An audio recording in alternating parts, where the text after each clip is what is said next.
All right, everybody, Bart from Bicycle Rider YouTube, and of course I'm, God, what is it? February 25th, 2025, in my little bike shop, Biloxi Bicycle Works. I know my eyes look like they're watering a little bit, and believe me, I know the bicycle industry is in trouble, but I'm not crying, I'm yawning, because I've spent the last 3 hours in the back of the bike shop. Here, let me show you my little office. Of course, this is a 116-year-old house, so we've got a little kitchen, and this is where my office is right here. So I was just doing the books, and the numbers aren't pretty. A lot of you probably hear stories about the bicycle industry and how much trouble we are in at the moment. Well, it's true. Working on a camera here. All right, there we go. Well, it's true. The bicycle industry is in trouble. Margins are very slim. So if you guys want to hear about the bike shop from someone that actually works in the bike shop and tries to feed my family with the bike shop and tries to support the community with the bike shop, listen to this for a few minutes. So, of course, I love the bicycle industry. I had a great job as a corporate accountant, and I, decided to chase my dreams and open up a bike shop, and I've done that. I did that just before COVID hit, so no one knew what the world was going to do, and then everybody said, "Hey, Bart, man, you timed that right." Like the biggest bike boom in the history of the world is happening when you're opening your bike shop. But of course, I did that just when I opened my bike shop, and there was no inventory. So luckily, I had purchased a couple big stock orders that carried me through. But all of a sudden, we were new to retail, and we were the only thing open in Biloxi, and everybody wanted to ride bikes. And of course, I made my mistakes as a brand new bike shop owner, and I overpromised things and under-delivered a little bit, and of course, worked 16-hour days. I mean, my wife at the time, knew when I opened up my own business, it'd be a time commitment, but all of a sudden I was thrown into like never being home. It actually caused a divorce. And I don't blame her at all. She was lonely, and there's really not much I could do about that because I was already had quit my job, my corporate job, and I was financially tied to the bike shop. So I had to work, I spent most of my day telling people nicely that that what they wanted to spend money on wasn't in my store, it wasn't in any stores, and it'd be months wait before they could get it. So everybody thought that was the best time to open up a bike shop, but it really wasn't, because we got no warm-up. All of a sudden, we went from opening the doors to being the most popular thing in town with no warm-up. I was never in retail, so I knew bicycles, and I was excited about bicycles, and I was excited about helping people with bicycles, and I still am, 5 years later. And the COVID bubble had burst, and now the manufacturers, have put too much inventory on the market, and everything is selling at a bargain, and there's no margin in the bicycle industry anymore. So we're trying to survive, and this is a story of hope. Don't let me be doom and gloom. Believe me, if you saw what my bank account's doing, my personal bank account, it is doom and gloom. But it was an awesome Tuesday in the bicycle shop. I mean, we had people in here. The weather's beautiful in Biloxi, Mississippi. And let me take you outside my little shop. So this is Biloxi Bicycle Works. It is a beautiful little bike shop, and we love supporting our community. We've brought thousands and thousands of cyclists a month into the city of Biloxi, and worked with the city and worked with the state, and do a lot of group rides out of here. And this whole parking lot gets filled up on Fridays with awesome people wanting to ride bikes. And look, it's a very picturesque, cute little shop. We had to scale quickly. So not only do I have this shop, but I have the shop next door here. Let me take you over here. This is a cute little building too. So both these are in historic downtown Biloxi. There's been a couple bike shops in the past and they've all failed for one reason or the other. I am a businessman and I do have a partner who's a shrewd businessman. So of course we've got the love of cycling, but this is where my repair facility is. Once again, awesome, cute building. And then across the street is a warehouse. Well, long story short, we bought these buildings, and because of the economy, March 2025, we have more building than we can afford. There's not enough people walking through my doors anymore to support all these buildings, and insurance has gone sky high in coastal Mississippi, and I just had to sell this building. I was so excited when I bought it, and I just had to sell it. So I'll be moving out of this building soon. This is the first anybody knows about this, or I put this on YouTube. I'm a little bit sad. This building and I definitely have an emotional attachment, and people love this building. People say, well, Bart, what are you gonna do? I gotta scale down to survive. Biloxi Bicycle Works is gonna be moving. I wanna stay in downtown Biloxi.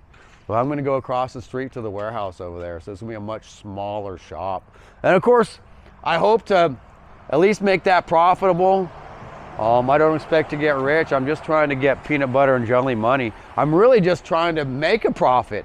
If you knew how much money I lost last year, and if you knew how many people walk through this bicycle shop with awesome stories of riding bikes and meeting their spouse and changing their lives through bicycles, and how I've changed the town, and everybody's riding bikes, and the problem is that the loyalty to buy where you ride is just not here anymore. And I'm not blaming anybody. There's a lot of people that buy bikes here because of the rides we do, but the percentage is very small compared to the hundreds of bikes that are lined up after this Christmas season that were bought online or other places. People are looking for that bargain. And I get it, the world's expensive. I mean, last night I went to go buy ice cream at the grocery store, and I was looking for a 2-for-1. I don't know, the world's expensive. So I don't blame anybody, but the buy where you ride, and I think I've got that sticker right here, just doesn't mean anything anymore. Buy where you ride. I'm getting a lot of people asking me, hey, when do you start the Friday fun rides up again? And I've been skating around that answer. I haven't really been answering that question because those rides cost me, the bicycle shop owner, a lot of money. I don't charge anything for those rides. The local hotels make a lot of money off people coming in for the rides. The local breweries and the local restaurants do great on Friday nights when this whole town is full of people, hungry, thirsty people, spending money for food, spending money for drinks, and we don't charge anything for these rides. And believe me, it takes me special event insurance. I pay my employees to ride with us, so not only did they just finish a 40-hour work week, now I ask them to ride bikes with us and make an extra $20. A lot of times they just want to go home. I get it, especially when they have to work all day Saturday. I usually do a Friday fun ride. I'm the one afterwards cleaning up everything, and then I do a Saturday morning ride. So it's a lot of work for me, and in the past it's been rewarding, but it hasn't paid. Like it doesn't make me money. People might buy bikes, and I get that, but they're not buying enough bikes to pay the bills of the insurance. So I don't know what I'm going to do for the Friday fun ride this year, but the moral of the story is the bike business is hurting. If you've got a local bike shop that sponsors your bicycle club, that races with you, that helps get your kids into cycling and teaches them how to ride bikes, support that shop. Because if all the local bike shops are gone, you're gonna have to deal with the big box stores. You're gonna have to deal with online companies that don't support their community, and this whole industry is gonna die. Like I said, I don't want this to be doom and gloom, because I had a good day in the bike shop, but did I make it? I lost money today running a bike shop. And this is a popular bike shop, and the weather is beautiful. We got a lot of visitors coming to the Gulf Coast right now. Believe me, I've tried everything to turn a dollar in here without being selfish, but I'm going to have to start, on Friday nights rather than going out and riding bikes with my community. I might even have to be in here doing tune-ups just to pay the bills, and that's what a lot of businesses do. You just work and then you close the doors and go home. I don't want that kind of business. I want a business that supports my community. I was just looking at the NICA races. So NICA is an interscholastic organization that gets kids racing. They're racing this weekend. The NICA sponsorship's expensive for my little bike shop. I'm not making any money, so I had to tell them this year, look, I don't have money to sponsor you. I'm glad to participate in other ways, but cold hard cash is not in my hands because it's not coming through the door. And when it does, when we sell a bike, believe me, it's selling at a discount. People aren't buying bikes at the regular price if it's not on sale. And believe me, the bicycle industry runs off a 30% margin. So people see an expensive bike going out my door, it's probably 30% margin when it hits my door. That doesn't mean I'm an accountant, so every little bit costs something. So when I get my employees to stop working on bikes and stop selling bikes, to unload a truck, to put it in a warehouse, to then scan it into the computer just so it can be on the website, that alone takes money. Then it has to be moved out of the warehouse. It has to be assembled if there's a problem with assembly, and you have to have a warranty claim. And that happens quite a bit, or if it doesn't scan into the computer. Believe me, by the time it hits the showroom floor, I already have quite a bit of money in that bike. And then, it's selling at MSRP, MAP pricing, and now it's discounted beyond that. Like, there's no money right now in the bicycles, and people are expecting all the services for free. So when you tell someone that they don't get a free water bottle with their bike, it's because nothing's free anymore. And believe me, I used to love giving away water bottles, t-shirts, kickstands, installing accessories for free, all the stuff that a cool bike shop owner loves to do. I don't really want to tell people I got to charge them for that. But when my bank account is negative, I mean, if you go to the BMW and you order, a special mirror for your truck, they also charge you to paint it and install it, and you don't have any problem with it. But if you buy a $14 kickstand from me, and really, I might be making $6, $5 off of that, and then I have my employee install that kickstand, and that takes 10 or 15 minutes, I mean, there's no money in it, if this, and I do believe in paying my mechanics a living wage. So I don't just pay minimum wage. If you work here at Biloxi Bicycle Works, if I can't pay you a living wage, then I don't want to be your boss. I don't want to be a cheap boss. And in the bicycle industry, you've got to make sure that you have employees that know and love their product. They need, nowadays, they need to know e-bikes, and they need to know cruisers, and they need to know road bikes. They need to know mountain bikes. They need to know electronic shifting. They need to know carbon fiber. They need to know aluminum matrix. There's so much that the bicycle shop professional needs to know. They need to get paid as well. And of course, right now, all my employees are making more than me, the shop owner. And my big thing was, well, someday the bike shop will make money. Well, I'm 5 years into it, and the bike shop is losing money, and that's because of the bicycle industry has screwed us. And this is an industry that I like, but they've over inventoried. I'm getting ready to go. I deal with Trek, is one of the bicycle companies I deal with. I've gone through Specialized. Trek treats me pretty good, but right now we're going through Trek Fest. So Trek Fest, they're going to be putting bikes on discount again, and that means less margin for me. So it's a way to move product, but it's not paying my bills. I think someday and I can't carry that much inventory. When you look around, my inventory looks, this place used to be full of bikes, but I can't afford to have $300,000 worth of inventory. And this bike comes in multiple colors and multiple variations. If I buy every model of the Trek FX in every size and every color to have something on the floor, I'm gonna go broke. So I mean, I only have a couple gravel bikes in here. You know what they're doing right is they're shipping bikes pretty quick. So right now I can have Trek be my warehouse. I've got a couple models on the floor. You know, when you talk about having a $3,000 road bike and I've got to pay for that until it sells, and this one's black and someone decides they want a red one, or this one's got Shimano and someone decides they want a different level of Shimano or a SRAM.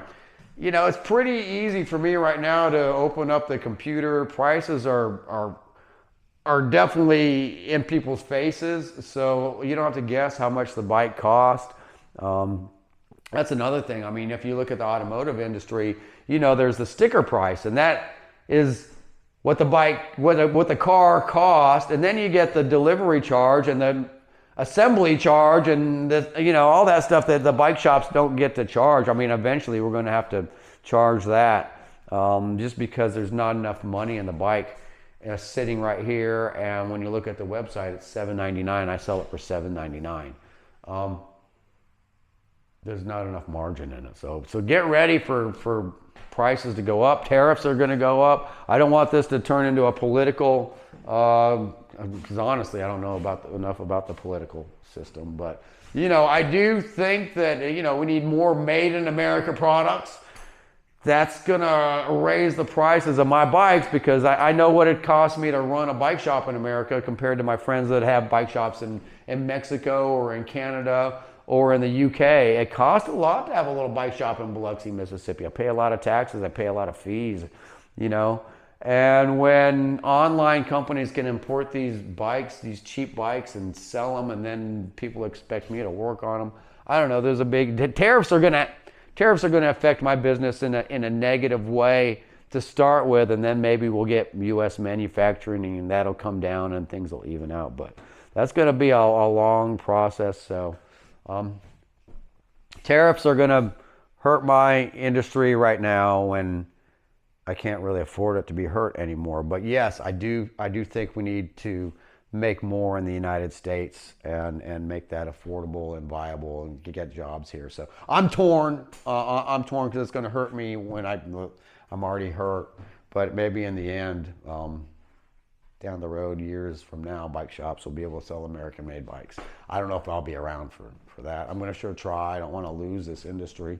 I'm just having a hard time keeping it right now and keeping my employees, you know, in paychecks. And it's hard when I say people don't support local, but local's more expensive than online, but online doesn't give you what a local does. So, you know, a lot of these online companies are saying, bring it to your local bike shop. Well, sometimes the quality is so poor on some of that stuff, your local bike shop doesn't want to work on it. And I get it, because I'm the one arguing with customers later for something that I don't have a dog in the hunt for. Like, you didn't buy it from me. You bought a bunch of crap, and now you want to drop it off at the bike shop. And my mechanics don't want to work on it. I don't know what you do for a living that's watching this, but let's say you're a dentist, and you've got a company that makes really cheap dentures, and your customers, instead of buying a good denture from you that's going to last, buy these really cheap dentures and wait till they have a problem and then come sit in your dentist chair and say, hey, fix this.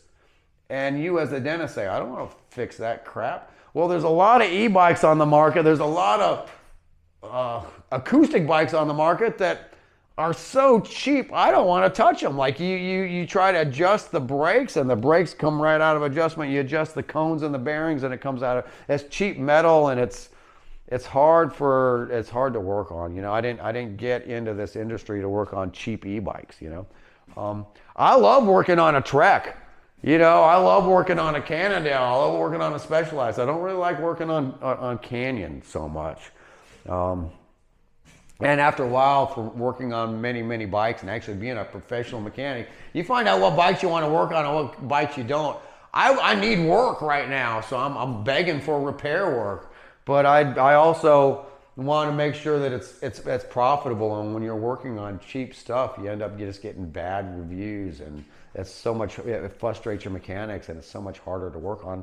And people don't want to pay extra because you bought a cheap bike. They want cheap repair. Man, I can ramble on and on about the bicycle industry, but this is what's happening in my world right now. Someone who loves bikes. I love getting people on bikes. I think the world is a better place with bicycles in it, and that's what I got in for. You know, and I'd like to make $1. I'm not asking for T-bone steak money. I'm happy with peanut butter and jelly money. But I am getting older. I'm 55, and you know, I see my friends that have real jobs, and they're saving money and going on vacations, and you know, I have to rely on my girlfriend right now to take me on vacation because I can't afford a plane ticket. I can't hardly afford to be outside the shop. So I don't know where the bicycle industry is going. I'm going to try to save Biloxi Bicycle Works by shrinking its footprint, by moving into a little warehouse across the street.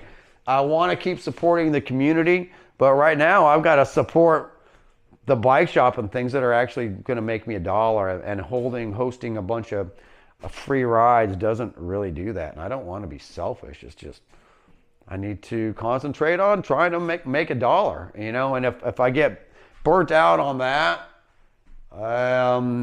because that's not the way I really want my life to be, but I need to pay my mortgage, you know? And so I know I gotta do things that make me $1.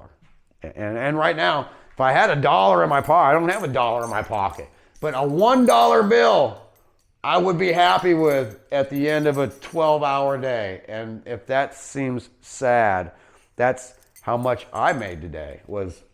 I made less than $1. So if someone were to joke around and say, man, you want $1, Bart? Yes, I'll take $1. I'll take $1 to work in the bicycle industry today. At 55, I don't want to end up poor because I decided to chase my dreams and shuck my corporate career and open up a bike shop. But that's sure the way it's looking. I didn't owe anybody anything when I opened up this bicycle shop, and now I owe hundreds of thousands of dollars, and the money is not coming in the door to pay for that. So, do I suggest leaving your corporate job to follow your dreams? It depends on if you're okay going broke. I can live down by the river in a van. I'd rather own a bike shop, make enough for to pay my employees a living wage. I know I'm never going to get rich doing this, but if I wanted to get rich, I guess I would have just stayed being an accountant because I was sure on the fast track to that. And now it's all gone. I do have a good life. I rode my bike to work today before I finished this video. This is probably getting long. Look what I got to do today that I didn't get to do when I was an accountant. I rode my bicycle to work. There it is right there. I rode this Trek hybrid bicycle full of lunch to work today, and it was a glorious way to start my day. So anyway, I guess I'm going to finish my video on that note. Ride your bike. Be happy. If your dream is to own a bicycle shop, talk to me first. Hell, buy into my bike shop. I've got an awesome bike shop. I got a hot rod bike shop that I can't afford anymore, but I'm sure going to work my ass off to keep it. And I hope the community supports me in that. So, any questions on the bicycle industry? I don't have time to answer a lot of those questions on YouTube right now because I'm working 14, 15 hours a day just trying to pay my bills in the bike shop, and I'm happy when I have work, and when I don't have work, it's up to me to go find work. So that's what I'm doing. I'm looking for work right now. Quality work on quality bikes. Anyway, Bart from Bicycle Rider YouTube. If you're interested in the bicycle industry and how it is affecting real bike shop owners that care about their community, hit me up. Bart Luther, Bicycle Rider, YouTube, and owner of Biloxi Bicycle Works right here in Biloxi, Mississippi. Over and out for now.